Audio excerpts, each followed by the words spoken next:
kita lanjutkan nanti pada minggu yang akan datang berbicara soal persiapan bulan puasa, sehingga kita akan mengkaji mulai malam Selasa yang akan datang, akan mengkaji tentang seluk-beluk tentang ibadah puasa, kapan permulaan diwajibkannya bulan puasa, kapan diwajibkannya permulaan ibadah puasa, syarat rukunnya puasa, keutamaan berpuasa, serta hal-hal yang bisa menggugurkan ibadah puasa. Insya Allah malam ini kita akan berbicara dulu soal malam-malam daripada bulan Sya'ban. Pada prinsipnya keutamaan bulan itu tentu mengikuti dengan petunjuk Rasulullah SAW dan merujuk kepada ayat-ayat Al-Quran. Gusti Allah dawuh, inna iddatash syuhuri indallahi 12 syahran fi kitabillah yawma khalaqas samawati wal arda minha arba'atun hurum.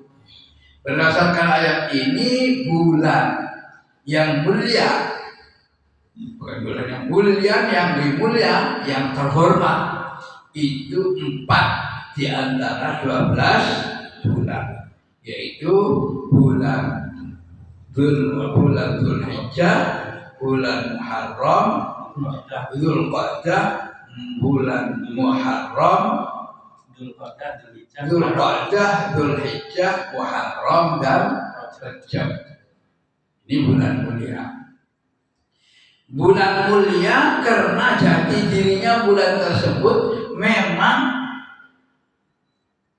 telah dipilih oleh Allah sebagai bulan mulia. Yang 3 ini berturut-turut, Dzulqa'dah, Dzulhijjah, Muharram, sedangkan yang terpisah sendirian adalah bulan Rajab.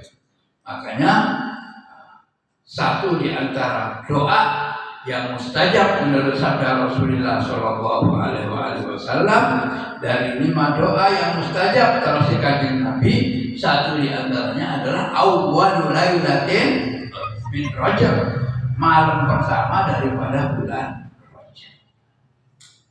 Lalu bagaimana dengan bulan Sya'ban?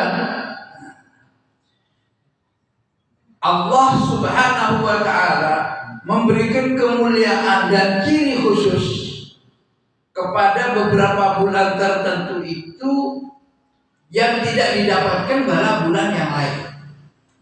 Misalnya 4 bulan yang mulia, Dzulqa'dah, Dzulhijjah, Muharram. Yang tertinggi di antara 4 bulan itu adalah bulan Rajab. Itu ada kemuliaan yang ditanam oleh Allah Subhanahu wa ta'ala dengan ciri khusus dan hikmah yang tertanam di dalamnya. Misalnya bulan Rajab istimewa karena apa? Karena bulan penerimaan sholat 5 waktu. Karena ada peristiwa besar, yaitu peristiwa Isra Mi'raj. Bulan-bulan yang mulia itu pasti tidak lepas dari sejarah, dari peristiwa, dari keutamaan yang ditanam oleh Allah Subhanahu wa ta'ala. Misalnya bulan Dzulhijjah. Bulan Dzulhijjah itu menjadi utama karena di situ ada ibadah yang tak tertandingi keutamaannya oleh ibadah yang lain. Repotnya, lebar, panjangnya, lamanya, yaitu ibadah haji.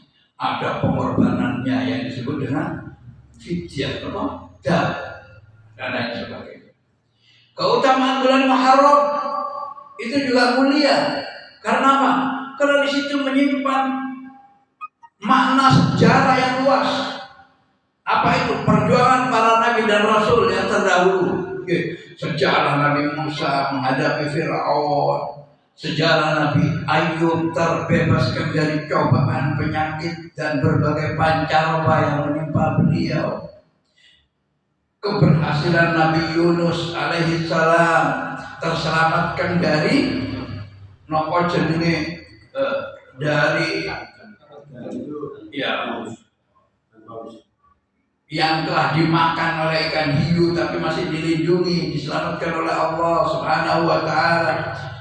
Kemenangan Nabi Musa alaihissalam menghadapi kelaliman Fir'aun dan lain sebagainya. Keberhasilan Nabi Adam di dalam memanjatkan taubat kepada Allah yang menurut catatan diterima pada tanggal 10 bulan Muharram dan sebagainya.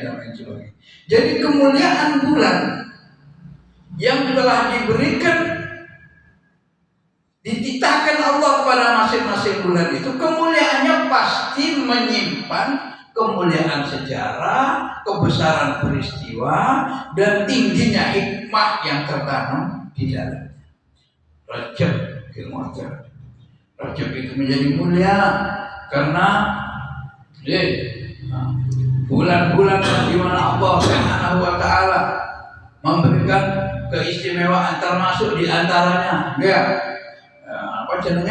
yaitu peristiwa Isra Mi'raj baginda Nabi besar Muhammad sallallahu alaihi wasallam. Nah, demikian juga bulan Sya'ban. Bulan Sya'ban yang awalnya bisa kita nilai kemuliaan bulan Sya'ban dari rangkaian doa yang dipanjatkan jadi panjenenganipun Kanjeng Rasulullah sallallahu alaihi wasallam, di mana Kanjeng Nabi berdoa, Allahumma barik lana fi Rajab wa Sya'ban wa ballighna. Ya Allah, tambahkan kepadaku keberkahan, tambahi sholat, semangati ibadah, rajini maca Quran, sehingga saya bertambah keberkahan saya ketika masuk bulan Rajab, demikian juga ketika masuk bulan Sya'ban. Kenapa bulan Sya'ban dimuliakan? Di antaranya adalah termasuk karena bulan Sya'ban itu merupakan salah satu pintu masuk untuk mendahului memasuki bulan suci Ramadan.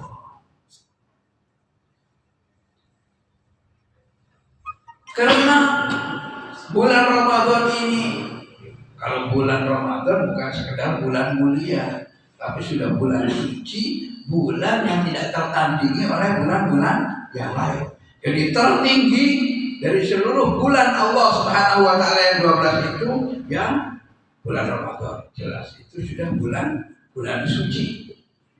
Di bawah itu adalah 4 bulan yang mulia tadi, yaitu Dzulqa'dah, Dzulhijjah, Muharram dan Rajab. Setara dengan itu adalah bulan Sya'ban. Kenapa bulan Sya'ban menjadi mulia? Satu, karena ia merupakan merupakan bulan pendahuluan untuk mengawali ibadah-ibadah, mulai dari puasa, tilawatul Quran, sedekah, keluarkan zakat. Itu kalau contoh yang diberikan oleh baginda Rasulullah SAW, yang kemudian menciptakan suasana puasa bersama, suasana mengeluarkan zakat, suasana bersedekah, suasana tilawatul Quran tercipta di kalangan para sahabat. Ini sudah terlihat sejak bulan Sya'ban. Sehingga di dalam kitab-kitab itu, ini kula baca kitab, ini kitab Madza fi Sya'ban, niku nerangkan keutamaan berpuasa di bulan Sya'ban. Keutamaan puasa di bulan Sya'ban. Sampai waqad su'ila Rasulullah sallallahu alaihi wasallam as-shaum afdalu ba'da Ramadan. Sampai baginda Rasulullah sallallahu alaihi wasallam ditanya, sebagaimana hadis riwayat Imam At-Tirmidzi yang dimasukkan dalam kategori hadis gharib, ayyu shaum afdalu ba'da Ramadan. Puasa nopo ya Rasulullah? Puasa sing utama sak sampune bulan Ramadan. Bulan Ramadan ini kan puasa Ramadan ini kan keutamaan puasa tidak bisa tertandingi kemuliaan. Qad Sya'ban li ta'zimi Ramadan. Yaitu poso bulan Sya'ban mergo niat menyambut kedatangan dan keagungan bulan Ramadan. Poso nopo ya Rasulullah sing paling afdal ba'da Ramadan? Qol Sya'ban li ta'zimi Ramadan. Ini Nabi tahu bulan poso bulan Sya'ban untuk mengagungkan bulan suci Ramadan. Dan banyak lagi rangkaian hadis. Sampai-sampai sebagian ulama ini bingung. Berarti afdal budi. Ustaz misalnya poso bulan Sya'ban kali poso bulan Rajab, bulan Muharram, bulan-bulan yang 4, bulan-bulan yang 4. Nek ningali terhadap apa yang dilakukan oleh Rasulullah Shallallahu Alaihi Wasallam. Niku sebagian ulama mengatakan lebih afdal puasa di bulan Sya'ban. Di bulan Sya'ban. Kerana pun Kanjeng Nabi sing jawab. Puasa apa ya Rasulullah yang paling utama setelah puasa bulan Ramadan? Maka dijawab Sya'ban li ta'zimi Ramadan. Kita itu bulan puasa bulan Sya'ban untuk pemanasan dalam rangka menyambut kedatangan puasa bulan suci. Wa fi riwayat Abi Dawud qalat nanti qassa Sayyidatuna Aisyah radhiyallahu taala an kana Rasulullah sallallahu alaihi wasallam yasumu hatta naqulu la yuftir wa yuftir hatta naqulu la yasum wa ma ra'aitu Rasulullah sallallahu alaihi wasallam istakmala siyama syahrin qad illa syahra Ramadan. Wa ma ra'aitu fi syahrin aktsara siyaman minhu fi Sya'ban. Iki Sayyidah Aisyah sing nyakseni amaliyae Kanjeng Nabi. Sayyidah Aisyah niki menceritakan Kanjeng Nabi niku nek pun poso. Nek pun poso. Sampai tidak terlihat kapan Kanjeng Nabi niku gak poso. Saking seringnya poso. Hatta nakul la yuftir. Kok kata mokel Kanjeng Nabi. Wa yuftir hatta nakul la yasum. Nek pas boten poso saking dawane waktu sing Kanjeng Nabi boten poso sampai Sayyidah Aisyah ini Kanjeng Nabi kok gak tau poso. Kok mokel terus kapan poso?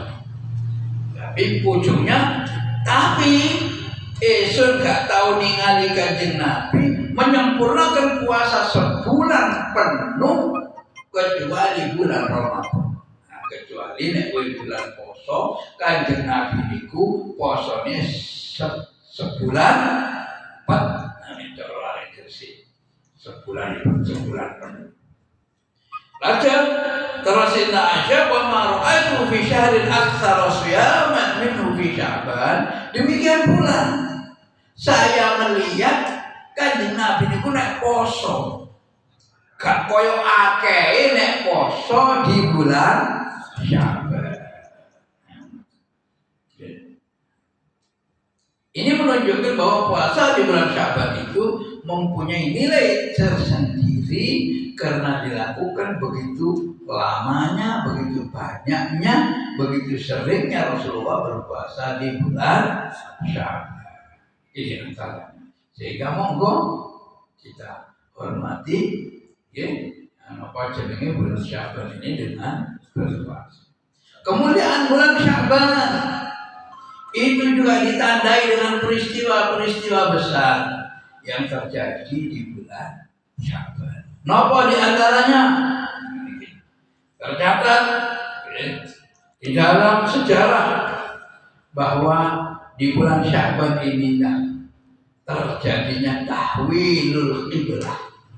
Napa tahwilul qiblah? Yaitu perubahan madhep salat umat Islam dari menghadap Baitul Maqdis dikembalikan madhep nang Ka'bah. Itu peristiwa terjadi yaitu ketika napa? Bulan Sya'ban. Bulan Sya'ban. sholat itu kan difardukan, diwajibkan oleh Allah setelah terjadi peristiwa Isra Mi'raj. Ingat ya, peristiwa Isra Mi'raj itu adalah kira-kira 1 tahun 6 bulan sebelum Kanjeng Nabi hijrah ke Madinah. Ngoten, di dalam peristiwa yang luar biasa, kesedihan yang menimpa Rasulullah ya, dari tahun-tahun ke-6 Kanjeng Nabi diangkat jadi nabi, jadi rasul, berdakwah tahun sekian, tahun 1, 2, 3, 4, 5, 6, 7 puncaknya Kanjeng Nabi di blokade ya, di di blokade, di embargo yang di embargo komunikasi, tinggalnya barangkali sampai meninggalnya paman beliau Abu Thalib, meninggalnya istri beliau Sayyidah Khadijah pun pada puncak kesedihan. Maka pada tahun ke-10 itulah Allah Subhanahu wa taala memberi hiburan kepada baginda Rasulullah dengan Isra Mi'raj. Lalu sejak saat itulah turun kewajiban sholat. 1 tahun setengah kemudian Kanjeng Nabi hijrah. Nah, persoalannya ya, menghadap kemana sholatnya Kanjeng Nabi dan para sahabat itu ketika masih di Mekah. Kalau melihat syariatnya para nabi dan rasul itu sholatnya madhep nang Baitul Maqdis. Baitul Maqdis. Nah, makanya dalam rangka memberikan pelajaran, menanamkan ilmu napak tilas terhadap baginda Rasulullah SAW, Isra'i Kanjeng Nabi juga terjadi dari Masjidil Haram ke Masjidil Aqsa supaya membangunkan rasa nopo pengetahuan Kanjeng Nabi, rasa penghayatane dan pengetahuan Kanjeng Nabi terhadap berbagai peristiwa yang terjadi para nabi dan rasul yang kesemuanya itu hampir-hampir berpusatkan di Baitul Maqdis. Jadi hampir bisa disebutkan tidak ada nabi dan rasul yang diutus oleh Allah Subhanahu wa taala yang tidak menginjakkan kakinya ke Baitul Maqdis. Tapi karena Ka'bah itu merupakan Baitullah, maka Ka'bah itu juga merupakan tempat ibadahnya, merupakan napa istilahnya, tempat ibadahnya Nabi Ibrahim alaihissalam. Sehingga ketika di Mekah, Kanjeng Nabi itu pancen ngadep ke Baitul Maqdis, tapi nggih ngadep ke Ka'bah. Kenapa? Ya, karena kalau Baitul Maqdis itu misalnya sebelah timurnya kota Mekah, Kanjeng Nabi sholat dari sebelah baratnya Ka'bah. Jadi madhep Ka'bah, nggih madhep nang Baitul Maqdis. Ini kita menerangkan ketika ada pertanyaan menghadap kemanakah Rasulullah Shallallahu Alaihi Wasallam itu sholat bersama para sahabat ketika masih di Mekah, maka jawabannya Kanjeng Nabi madhep nang Baitul Maqdis sekaligus ngadhep nang Ka'bah. Baru setelah itu Kanjeng Nabi hijrah setelah berapa? 1 tahun 6 bulan. Setelah 1 tahun 6 bulan Kanjeng Nabi hijrah ke Madinah. Di Madinah Kanjeng Nabi sholat sebagaimana yang diwajibkan. Ngadep ke Baitul Maqdis. Buat saya digabung. Lah, soalnya apa? Mekah itu napa jenenge sebelah selatannya Madinah, Sedangkan Palestina atau Baitul Maqdis itu utaranya Madinah. Jadi Kanjeng Nabi sholatnya ngadep ngalor. Ngadep ngalor. Ngadep ngalor itu selama 1 tahun 8 bulan.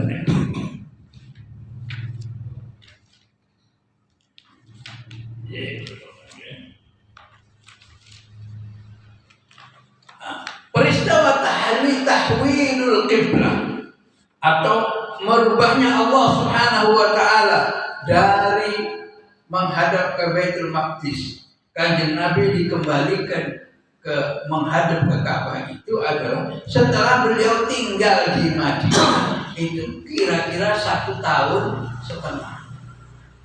Kenapa? Karena Kanjeng Nabi itu hijrah ke Madinah. Penduduk Madinah ini ahli kitab. Kenapa ahli kitab itu? Ya kau beragama, tapi kau beragamanya salah. Salahnya nopo? Salahnya ahli kitab sing Nasrani niku nganggep nopo? Apa waqalatil nasara nopo? Isa bin Nabi Isa adalah putranya Gusti Allah. Nah Yahudi kan Uzair bin Allah. Yahudi Uzair anaknya Gusti, anaknya Pengeran. Sama-sama sesat tapi mereka beragama.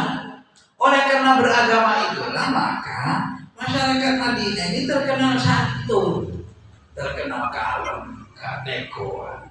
Berbeda dengan masyarakat Mekah. Masyarakat Mekah ini kufar. Istilahnya kufar Mekah, yaitu kaum ateis, kaum yang tidak percaya kekuatan Tuhan. Percaya ini ngerencok. Percaya ngerencok. Tapi nek Madinah boten terencok. Nang Gusti Allah tapi sesat. Cara Al-Qur'an ghairil maghdubi 'alaihim waladdallin. Sesat kan disatroni, sing disatroni niki kaum Yahudi, sing sesat niku adalah Nasrani. Walhasil mereka beragama tapi menyimpang dari tuntunannya. Nah, Kanjeng Nabi iki dilokno. Ada pindah ke Mekah. Nah, Madinah. Nah, aku dari Nabi tapi madani Yesus. Nggih. Nasrani ini kalau sholat ngadepnya ke Palestina. Ke Palestina. Ya, karena nabi-nabi mereka itu ada di Palestina. Ya sama. Islam ini sebenarnya juga mempercayai para nabi dan rasul sebelumnya. Dalam surat Al-Baqarah itu hudan lil muttaqin alladzina yu'minuna bil ghaibi wa yuqimuna as-salata wa mimma razaqnahum yunfiqun walladzina yu'minuna bima unzila ilaika wa ma unzila min qablik wa bil akhirati hum yuqinun. Ciri-ciri keimanan umat Muhammad adalah mereka yang percaya terhadap apa yang diturunkan kepada Muhammad dan percaya kepada wahyu-wahyu yang diturunkan kepada para nabi dan rasul sebelum. Jadi syaratnya kita umat Nabi itu kudu percaya nang Taurat, kudu percaya nang Injil, kudu percaya nang Zabur, kudu percaya nang kitab-kitab Nabi Musa yang lain sing disebut dengan inna hadza lafis suhufil ula suhufi Ibrahim wa Musa. Di samping percaya terhadap Al-Quran juga harus percaya kepada wahyu yang diturunkan oleh nabi-nabi terdahulu, termasuk suhuf Musa. Suhuf niku kitab tapi bentuknya lebih kecil, makanya disebut suhuf. Suhufnya Nabi Ibrahim. Nabi Ibrahim tidak mendapat kitab secara lengkap, tapi mendapat suhuf. Kanjeng Nabi niku di Madinah dilolokno. Muhammad ngaku nabi, tapi ilmu kita kok gak isin. Kanjeng Nabi ini terganggu, silironi, perasaannya ini terganggu. Akhirnya Kanjeng Nabi menyampaikan keluh kesahnya kepada Allah Subhanahu wa taala. Qad nara taqalluba wajhika fis samaa falanwalliyannaka qiblatan tardaha fawalli wajhaka syatral masjidil haram. Maka Allah Subhanahu wa taala menurunkan ayat ini yaitu pada kira-kira bulan ke-18 Kanjeng Nabi tinggal di Madinah. Qad nara taqalluba wajhika fis sama, sungguh kami telah melihat bolak-baliknya wajahmu, penadahan tanganmu yang meminta kepadaku wahai Muhammad. Qad nara taqalluba wajhika fis sama, yang kau hadapkan wajahmu ke langit, meminta agar diberi solusi. Iki solusi yang pokoknya dilokno terus niki ya Allah.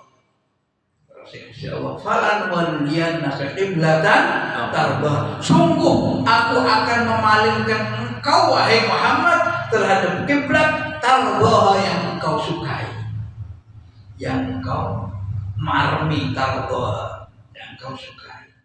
Fawalli wajhaka syatral masjidil haram, maka sejak saat ini palingkanlah wajahmu menghadap ke Masjidil Haram. Ketika pada saat itu sholat madhep ngalor, yaitu madhep ke Baitul Maqdis, dapat 2 rakaat, lalu berbalik arah madhep ke selatan, yaitu masuk ke Mekah, madhep ke Masjidil Haram. Baginda Rasulullah SAW tentu mencintai Mekah lebih dari yang lain, kecuali Madinah, gitu. Kenapa? Karena Mekah tanah kelahirannya, tanah masa kanak-kanaknya, masa dan lain sebagainya pun ini tidak turun kita Mekah. Ini uhibbu ya Allah, sungguh aku ini telah mencintai Mekah. Maka tanamkanlah rasa cintaku ke Madinah. Kahubbi, maka sebagaimana rasa cintaku terhadap tanah Mekah. Akhirnya sholat saat itu maka berbalik arah dari utara menjadi menghadap ke selatan.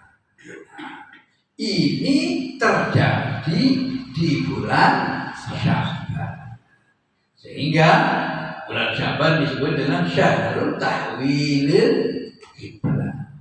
Peristiwa kedua. Peristiwa ketiga, Rasulullah SAW mendapat penghargaan, mendapat derajat yang lebih jelas ketika Allah Subhanahu wa taala menurunkan ayat di surat Al-Ahzab, ayat innallaha wa malaikatahu yusalluna 'alan nabi ya ayyuhalladzina amanu sallu 'alaihi wa sallimu taslima. Pada bulan Sya'ban itulah Allah menurunkan wahyunya. Sesungguhnya Allah bersalawat kepada Allah malaikat dan para malaikatnya Allah, menghaturkan rahmat. Salawat itu kalau di sisi Allah Subhanahu wa taala maknanya adalah mengkucurkan rahmat, menghujani rahmat, meluberkan kasih sayangnya. Innallaha wa malaikatahu, Gusti Allah yusolli ala nabi, artinya meluberkan rahmat. Wa malaikatahu, dan para malaikat kalau bersalawat kepada Rasulullah SAW artinya memintakan ampun. Karena Allah dan para malaikat Allah ini bersolawat kepada Nabi SAW, maka wahai kalian orang-orang yang beriman, sallu alaihi wa sallimu taslima, maka haturkanlah, panjatkanlah bacaan sholawat oleh kamu sekalian dan salam sejahtera kepadanya. Dengan sallu alaihi wasallimu, maka disebutlah bulan Sya'ban ini sebagai bulan syahrul shalah wassalam ala sayyidil anam sayyidina Muhammad sallallahu alaihi wasallam. Nah, dengan sholawat ini maka kita diberi berbagai keutamaan. Masallah alaihi marratan sallallahu alaihi asyara dikubur jaminan. Sapa wong sing maca sholawat pisan tok maka Kanjeng Nabi sallallahu alaihi asyara, maka Allah akan membalas, mengucurkan rahmatnya kepadanya 10 kali lipat. Niki nopo sebanding? Nggih jelas boten sebanding. Saniki lho upama dibales mawon. Barang siapa yang bersolat kepada Rasulullah sekali, maka Allah membalasnya sekali pula upamanya. Niku mawon pun boten banding. Di mana tidak bandingnya? Lah wong cangkem sing kotor. Nggih, kita kok selawat nang Kanjeng Nabi, alhamdulillah yang semula mulutnya tidak ada harganya, tidak ada nilainya, tidak ada nilainya, dengan menyebut asma Rasulullah sallallahu alaihi wasallam maka menjadi harum, menjadi baik. Kalau orang balasan pisan pun saat ini ibaratnya nek cara rasio menungso niki menungso. Siapa yang mau membayar apa?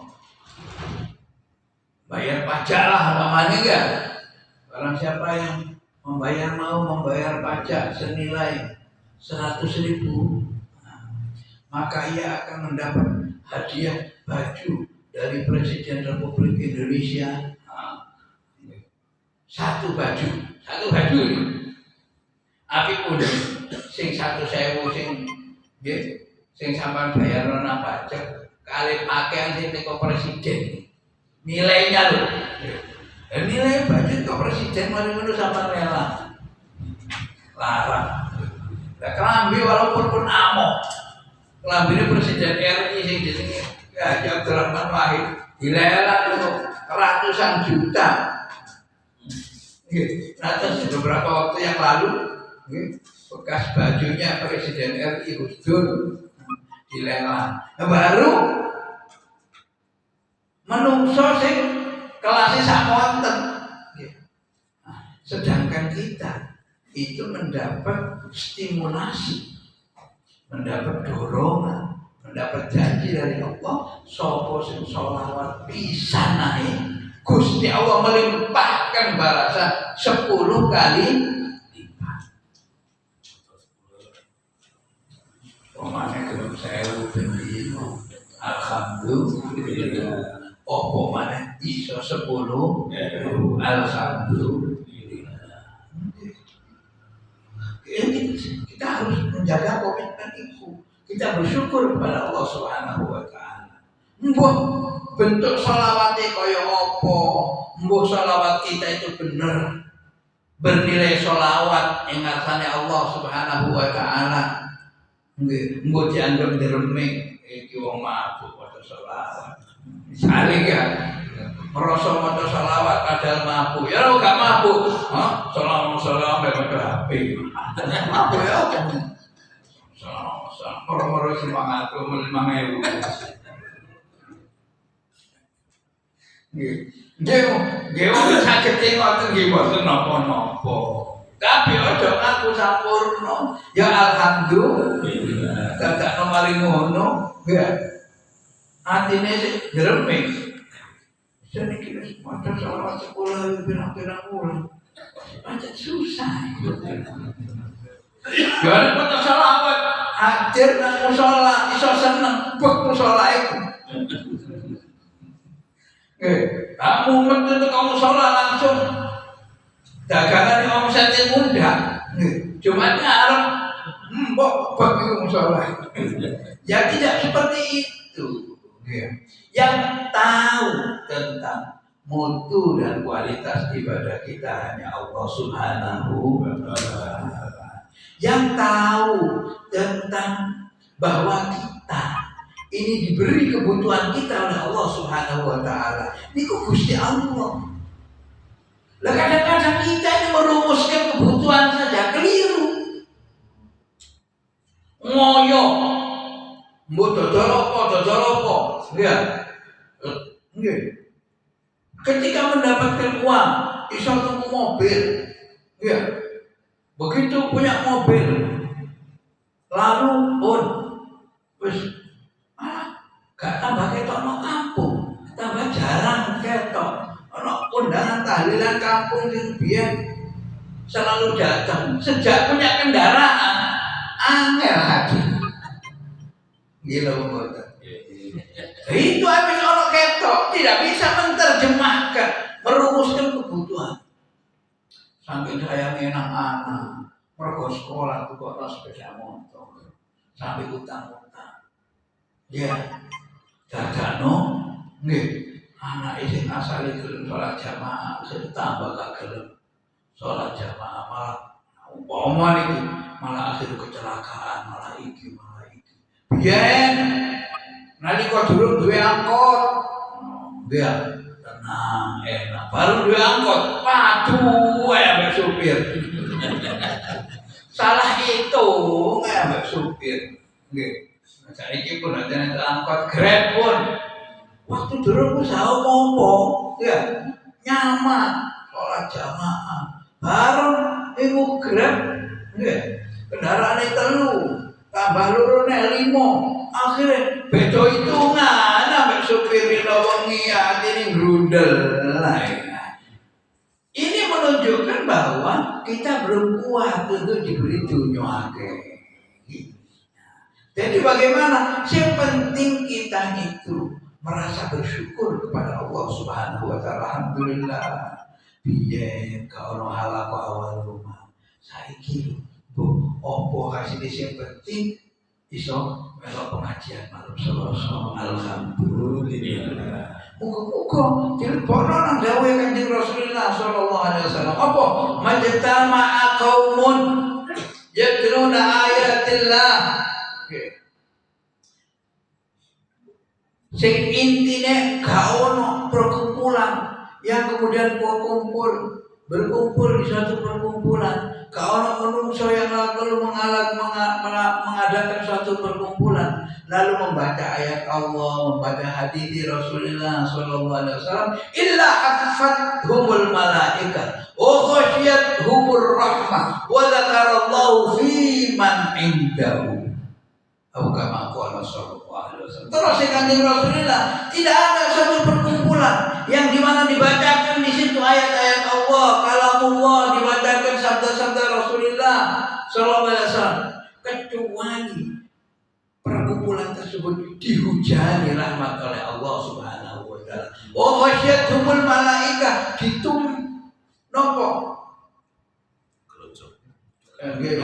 ditungkepi dengan kekuatan malaikat yang luar biasa menaungi kita. Wa khasyatuhumur rahmah, hafatumul malaikat, dikupengi dening para malaikat. Wa dzakarallahu fi man indahu, dan disebut-sebut oleh Allah Subhanahu wa Ta'ala teng alamul malakut, alam malaikat, disebut-sebut ki kanca ki apa kaulo ngaji, kaulo nyinaoni kalam-kalamku. Niki dawuh Kanjeng Nabi, muga-muga kita termasuk firman-firman, doa, sabda-sabda yang disabdakan oleh Rasulullah SAW. Seperti itu ngaji, ono ayat perintah tentang sholawat, kita maca sholawat. Bentuk balasan, bentuk mustajab doa, kita kembalikan kepada Allah Subhanahu.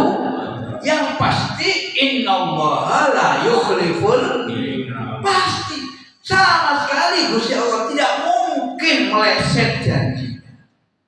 Insya Allah janji bakal kumpul kawan mukmin iki ambek anak-anake, ambek keluargae, ambek keturunane, kabeh malaikat no akhirat terus Gusti Allah ya.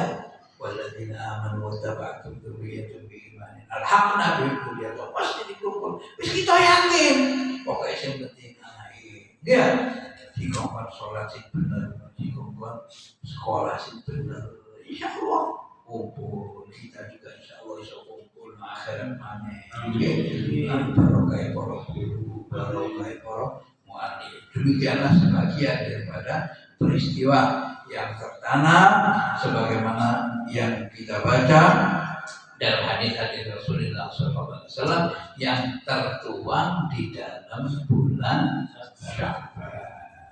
Intinya, kata ringkasnya adalah bulan Sya'ban itu mulia. Satu, karena mepet dengan bulan suci Ramadan sehingga merupakan bagian daripada pintu gerbang untuk masuk ke bulan suci Ramadan. Yang kedua, kemuliaan bulan Sya'ban adalah karena berbagai peristiwa yang menurut sejarah benar-benar terjadi di bulan Sya'ban yang membuat bulan Sya'ban itu mulia.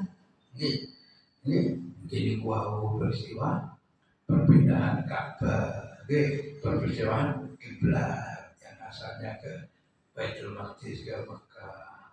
Dan banyak lagi yang lain yang tidak mungkin, yang belum mungkin kita kaji malam ini. Kalau ada pertanyaan yang berkaitan dengan pelajaran kita malam ini, monggo, atau yang berkaitan dengan istiqomah kita yaitu pengajian tentang sholat, monggo. Insya Allah mulai Selasa yang akan datang awali kajian kita tentang puasa supaya mlebu Ramadan iki ya wis ditangeni atine wis ditangeni pikirane wis diilingne bahwa kita akan melakukan ibadah puasa. Ya insyaallah mugi-mugi sehat. Amin. Apa? Habis. Ada pertanyaan.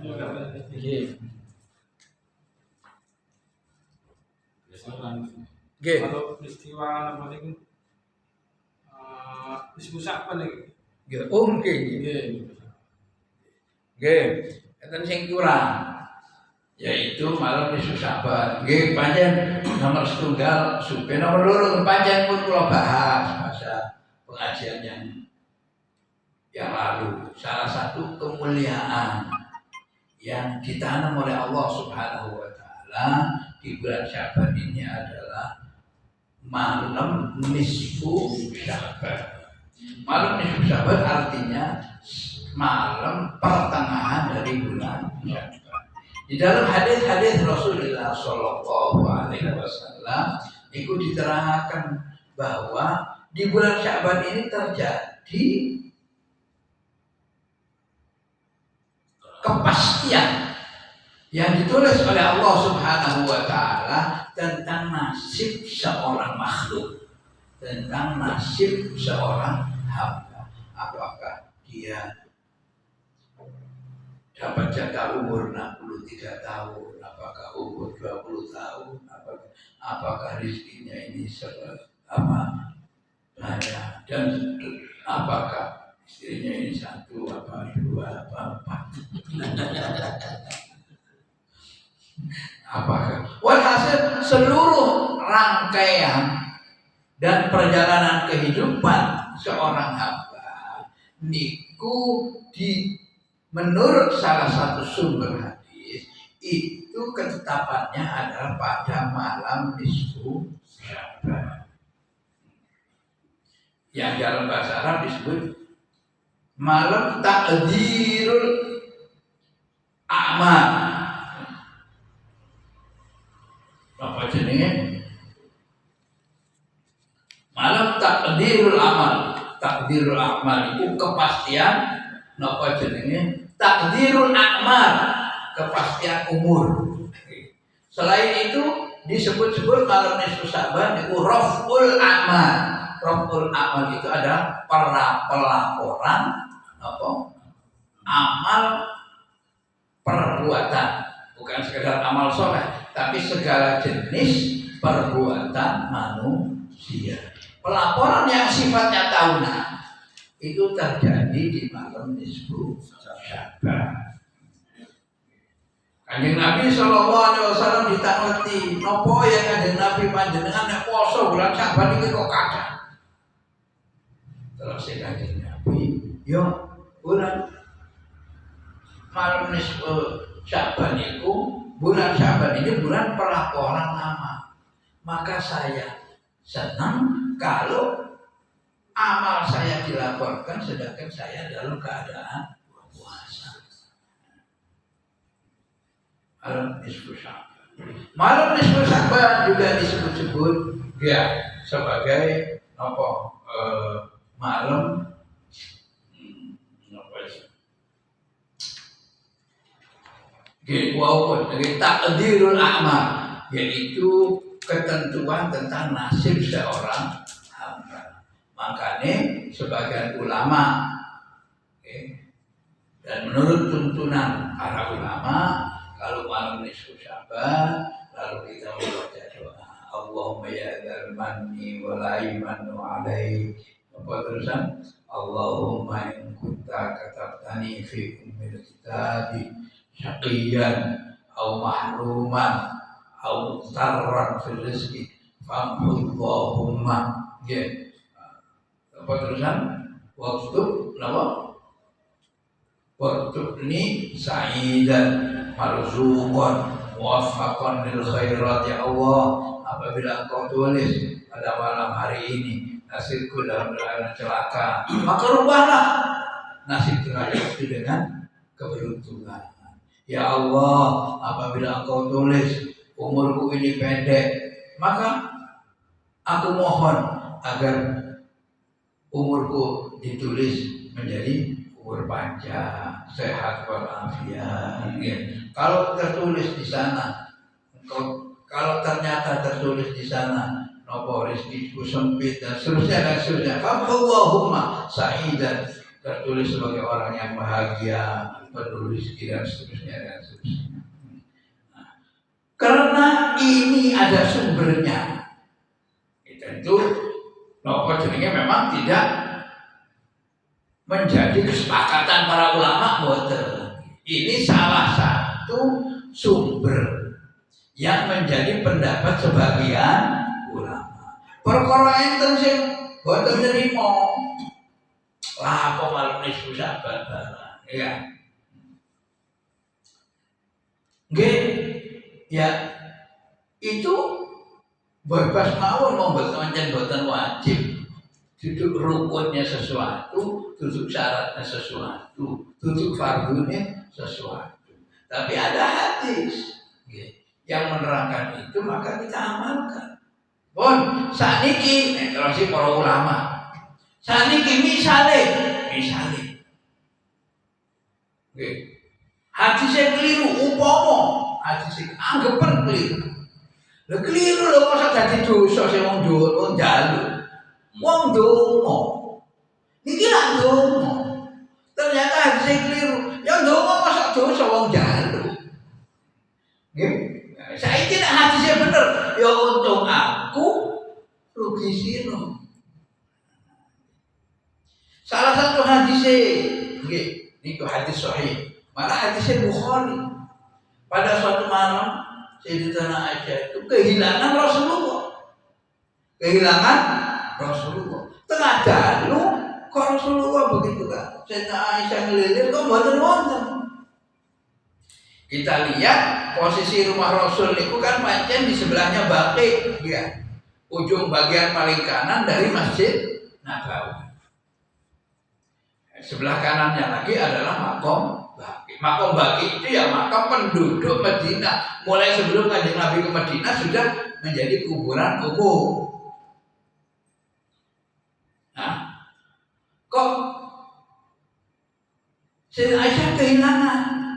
Akhirnya Sayyidah Aisyah curiga, macam ini Kanjeng Nabi gak ada garwa kata, lebih dari 4, 9.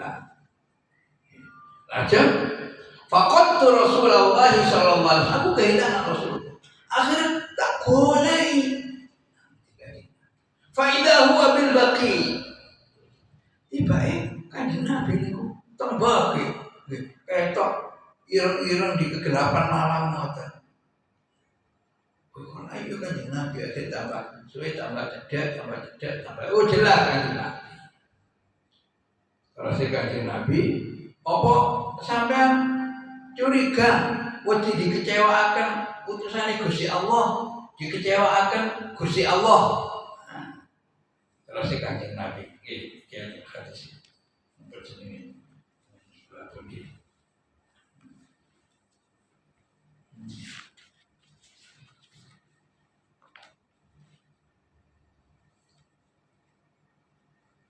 ini Akun takhafin ayyahifallahu alaiki wa rasuluh.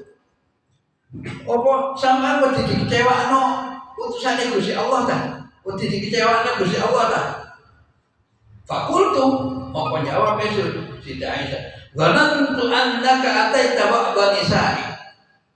Kula kuwatir tak kira jenengan kang istri sing itu ya Kanjeng Nabi. Oh, innallaha tabaraka wa ta'ala Kanjeng Nabi jawab malih, oh enggak, innallaha tabaraka wa ta'ala yanzilu lailatal nisfi min Sya'ban ila sama'i dunya wa yaghfiru li aktsar min adadi sya'ri ghanami kalbi. Sesungguhnya Allah Subhanahu wa ta'ala turun pada malam Lailatul Nisfi min Sya'ban iki ya Aisyah ila sama'i dunya, maring langit yang paling bawah, maka Allah mengampuni kepada sejumlah hamba aksar min adadi sya'ri ghanami kalbi, jauh lebih banyak daripada jumlah bulunya kambingnya Bani Kalb. Bani Kalb itu suku konglomerate peternak penduduk Madinah. Jadi pirang-pirang gunung. Mungkin nek cara sakniki di Indonesia lah enek naga 9 iku lah sukune padha kabeh. Amane niki. Tong pundi-pundi biasa lah ngoten. Jaringan kekayaan biasanya ya sekitar itu. Nah itu di zaman Rasulullah ini peternakan itu dikuasai oleh Bani Kalb. Entah berapa gunung kita suku Bani Kalb kabeh. Jadi akhirnya Kanjeng Nabi memakai itu sebagai ukuran banyak, ukuran besar. Sama ngerti tak? Gusti Allah nek mengampuni malam nisfu Sya'ban. Iki nek mbok hitung pakai hitungan menghitung bulunya napa jenenge? Bulunya kambingnya Bani Kalb sesakmono akeh. Iku jauh lebih banyak yang diampuni Allah Subhanahu wa taala pada malam Lailatul Nisfi min Sya'ban. Makane esuk niki mau metu memanjatkan doa di padang terbuka nuwun pangapuran Allah Subhanahu wa taala. Nah itu malam nisfu Sya'ban. Oleh karena itulah sekali lagi ini semua merupakan tanda, merupakan indikator tentang kemuliaan malam nisfu Sya'ban, sekaligus merupakan hal-hal yang membuat kemuliaan bulan Sya'ban. Wallahu a'lam bishawab. Kata baca di kami. Sambut. Bismillahirrahmanirrahim. Alhamdulillahirabbil alamin.